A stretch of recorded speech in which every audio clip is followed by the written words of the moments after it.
Hello again, everyone, as we continue the Used Car Industry Summit 2026 and our sessions here on the live stage presented by SYCN Auto Logistics. And our next guest here on the live stage is Scott Lear, who is president of Dealer Benefit, which specializes in creating new products and enhancing existing ones for dealerships. Scott, thank you so much for making the journey here to Miami and making some time for us. How are you? I'm doing awesome, Nick. Thank you so much. That was a great introduction too. Yeah, because we've been enhancing and now we are all about battery for life. And that's why this event is perfect for us. Absolutely. So thank you for doing it. Thank you. Well, we'll definitely delve into the world of used electric vehicles and batteries and such, but just from an overall perspective, just your thoughts about the car business in general, just how it's behaved so far this year, what some anecdotes, dialogue you've had with dealers and clients, just whatever you care to share, your overall observation. No, great question. So my dad got into the car business in 1977. And when I went to college, he was in retail, actually down here in Miami, JM Pontiac and other places. I was a finance director for a long time. And when I went to college, he said, hey, just do me a favor. I want you to go to college. Don't go into the automotive industry. Don't do these. Don't do what I'm doing, buddy. And I was like, of course not, right? And so my first summer in college, I came home and he's like, what are you going to do this summer? I was like, I want to be a lifeguard. He's like, a lifeguard? You're going to come sell cars over at the Pontiac dealership. I said, what are you talking about?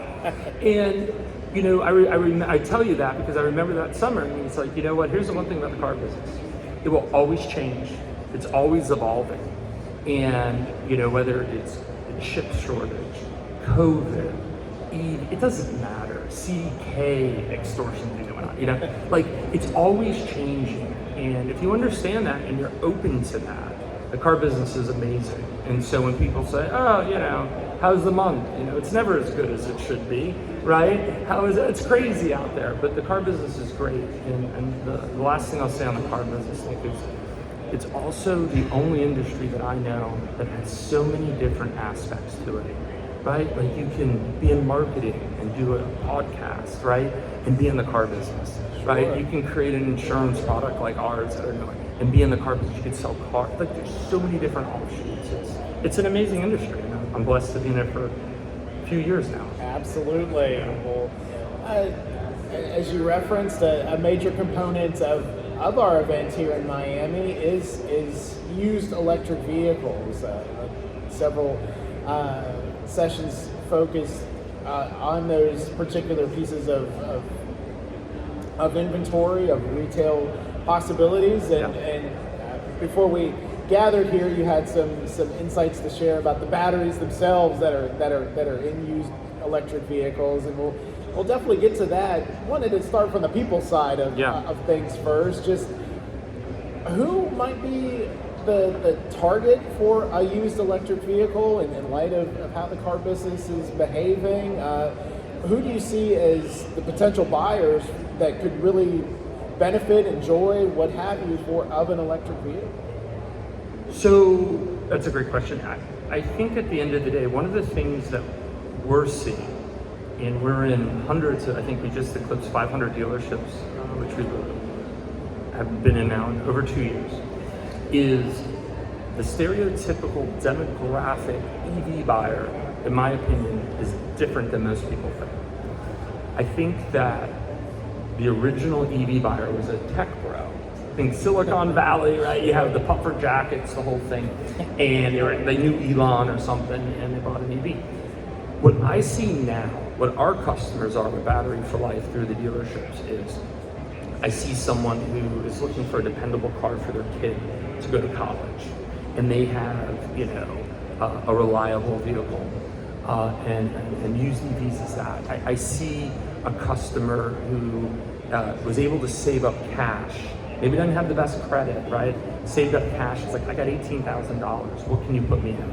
Here's an 85,000 mile, you know, EV, and by the way, you don't have to pay for gas. And they're like, I've never thought of that, right? I see a customer that, you know, in retail, you know, different terms depending on where you are, you know, geographically. But I see a customer who's like, I need to be at $499. I can't go over $499. And those used Teslas still give you the ability to do that. So my point is I see, it was talked about in one of the podcasts, or excuse me, one of the stages. And what I would say an EV buyer, a used EV buyer is like the same buyer for Lego. Are you into Lego at all? As a child. As a child, well, I have a 12-year-old. He's into Lego. And what I would tell you is, when you go to a Lego store, it is everybody. It could be a guy who looks like a biker. It could be grandma. It could be my son, right? It's the same with the EV buyer. And that's what we're seeing with the used EV buyers. It's literally everybody, but it is not the tech bros anymore who are buying used EVs. It's amazing how that's changed, it seems. Well, let's move to the actual. You want to get off Lego? Yeah, all right, sorry. The car itself, certainly much different than a used Pontiac might have been 35 years ago. And as mentioned, Yes. before we gathered here, you had some insight about the batteries themselves in a used vehicle. So let's maybe perhaps not get too car guy, but whatever you care to share about what's going on with the most important part of a used EV, that battery. Yeah. So here's what I would say, and we get this call every day. If you're looking for a used EV, the number one thing that you need to do, and you can do it on our website, onebatteryforlife.com, for free. A lot of dealers will have it. There are half a dozen state of health companies that will give you a VIN-specific battery report. You want to know the battery of that vehicle, and you can get it from a dealer. You can get it from our website. That's the first thing. That percentage needs to be over 80%. If it's not over 80%, keep moving. Okay. The second thing that you want on that battery report is you want to see the cell balance. And again, not to get too techy on it, but that cell balance is really important, because the thing that we see with thousands, I tell people, I have replaced more batteries in America than anyone but Elon Musk, right? So I know when the battery fails, and when they fail, they drop off of a cliff. And so what happens is everything's fine, and then one day it's not. You get the red screen of death, which isn't good to get, right? So you want to know state of health, percentage, the batteries, levels. I would also highly recommend Carfax. Grab a Carfax report from the dealer or buy one, because you can see a pattern. And if something just doesn't look right with the car, you see a lot of weird stuff, pass, right? And then of course the final thing is you want to get peace of mind and then get battery for life. And so we work with, like I said, hundreds of dealers where you can do that. But that's how I would approach buying a used car. Captain Obvious question here, just how critical is having clear, concise information about the battery status to calm apprehension that potential buyer might have? Just how is that piece of the used EV pie coming together to calm the nerves of that potential buyer? I think unfortunately, very slowly. I think that this is a great conference. There's a lot of amazing dealers. A lot of our partners are here, and they do a phenomenal job as an EV only or EV focused dealership. I think where over time this will happen is the franchise stores don't do a lot of those things that I just talked about. They don't know a state of health report. They won't show it. And I hear back from customers that want to buy our product, and they say, well, they said the car was fine.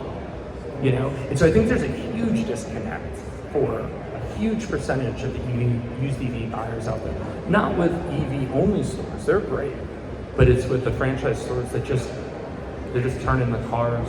So there's a lot of work there. So then what do you see as some best practices or recommendations going forward to have a win-win situation, that the dealership has a successful transaction, the consumer has a vehicle they enjoy, and it's functioning beyond? What do you see as some good best practices going forward to? Well, just like I won't go more, but just like I said, what the consumer can do on their own, the dealership should be doing. They should be getting a state of health, they should be showing it, and they should be doing Carfax, and then of course offering battery for life. Because here's the reality, right? The reality is, and we see this, is customer buys a used EV, and they drive off the lot, right? And this happens every day, I'm sure. They drive off the lot, and in one case it was 2 days, the last case we had was 37 days, the battery's bricked, it's dead. So anyone who's listening to this, anyone who's watching it, if you're an auto dealer, if you're in the used car department, if you're a general manager, I would say, what's your action plan at that point? Now, Those two situations we got involved in, and we were able to help that. But for most dealers in that situation, they would just unwind the deal and eat the 15 grand when they wholesale it and lose. And a lot of them will go, I don't want anything to do with these used vehicles. And then they walk away from that growing market, which is crazy. So it's about awareness. It's about saying, hey, you know what? This is good for the customer. Best practice. State of health reports are they're completely necessary for my business as well as the consumer. So what other aspects of used EVs that we haven't touched on yet that you see as opportunity or some situations to be aware of to be successful? I think the biggest opportunity and the total addressable market isn't quite there yet, right? And we can use Miami as an example. Right? Miami has an incredibly high percentage of used EVs.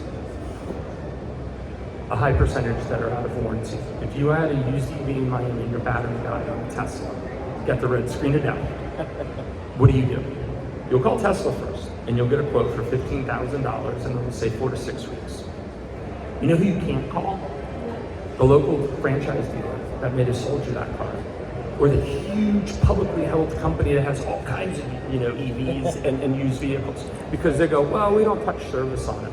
I think the huge opportunity for our industry, and I'll make the prediction now, is not at next year's event, the following year, you guys will have a sponsor that, whether it's a Napa, Justice Brothers, someone like that, that is in the business of fixing these batteries.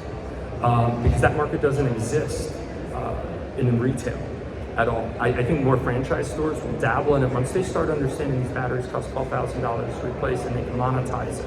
And they get past the stigma or the anger from the OEM forcing them to spend all this money on level 3 chargers, which is ridiculous. But I think once they start seeing that opportunity, that's the opportunity this industry has. Of course, service of gasoline vehicles and diesel vehicles has been a core product for years, just beyond perhaps maybe battery replacement. What are there service opportunities? What might they be?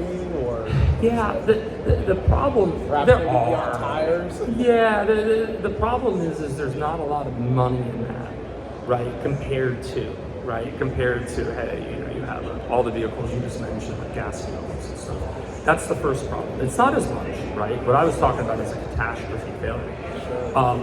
But what I will say is, everyone in the auto industry knows, every franchise dealer, every used car dealer knows, you bring that customer back, they're more likely to buy the car from you, right? So I would say, hey, you know what? You're a franchise store, wherever, and you are trying to bring back your customers, and you sold a Tesla or a Cadillac Lyriq, and you're a Honda store. Go after that customer. Maybe it's tires, maybe it's windshield wipers today, but they're going to buy another car from you. So again, I think the franchise stores tapping into that opportunity. By the way, I'm not aware of any that are doing that. So I think that's where the opportunity is. But it'll be a year or two before that happens. Well, looking forward to the rest of the year and beyond. Just what are your hopes, expectations, be it the car business in general, used vehicles, batteries in electric vehicles? Just what's on your radar to watch going forward? So, from my standpoint, as the one who actuarially is figuring out the pricing and understanding the risk, because that's my world that I live in, is understanding and being ready the day that FSD and robo-taxis come into the market, right? So the minute that happens, and I don't think it'll be this year, I guess it depends on who you talk. I listened to or did the Musk, the book, right, by Walter Isaacson, and he was talking about robo-taxis 5 years ago, right? So it doesn't mean it's not happening, it'll happen soon, but where I need to be, or our organization needs to be, is to understand the risk when Nick buys two, right? When you buy 2 Teslas and you're gonna have them autonomously going around, picking up people, that's a different risk factor for me. And so it's an ever-evolving market, always change, and I gotta be on the forefront of that, because when that day happens, and it'll happen, I have to be prepared for it. Absolutely. It'll be a fun day, by the way, when that happens. Have you done the FSD before? I've not. It's really amazing. The technology is absolutely fantastic. Amazing. Well, just to wrap up our time together, just whatever you care to share about dealer benefits, the current status, Battery for Life, its potential to serve the used car industry, just whatever you care to share about current status and going forward. Yeah, thanks, Ben. The nice part about what we're doing at Battery for Life is we know that the end user, the consumer, wants the product. There's no doubt, and anyone who we work with, dealership, staff, doesn't matter. They know that the customer wants the product, right?